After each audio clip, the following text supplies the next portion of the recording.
One of the things that was important to us, particularly because we call this our experience center, was to make sure that we could have a really nice experience the moment people walked in the door. We created some zones so that we could manage things like audio and video in the entirety of the space. In our main lounge space, we wanted to be able to control and navigate things like video and audio, whether we're doing something very informal where we're not going to use the training room at all. I have the ability to control this screen or the large screen, which is where we typically would do those presentations. But let's take then the more kind of complex example where we're actually doing a full-blown event. We'll have multiple presenters going in there. We'll actually run overflow to all of these to mirror what's in there. And the setup is actually fairly simple.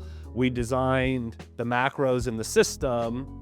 I can either put the room in event mode, which separates this space from the training rooms, or I can switch to overflow mode. And if I switch to overflow mode, it's gonna broadcast everything from the training room out here, audio and visual. When we're playing audio through the Q-SYS system and I have a microphone, I'm able to just talk on the mic and it immediately drops the audio and allows my voice to take over. That's incredibly important when we're running events.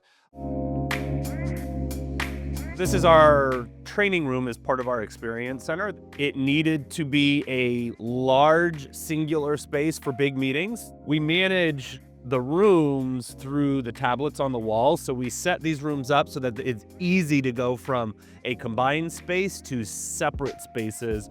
One of the things that we do in this space, particularly with video conferencing, is leverage a variety of angles with the two cameras we have in the room.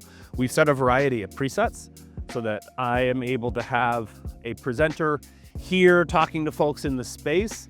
The camera in the back is capturing an angle that kind of puts a focus on the presenter while they're sharing information. The camera system to change from close to, for example, mid. And so if we're doing a training and including teams from both the US and in the teams in India, I want everybody to feel like they're part of the room. And that's part of why we invested in that camera. So one of our kind of more common use cases, we can have the presentation running in this room for the participants. And then when it's time for breakout, we'll send people to the other side of the room.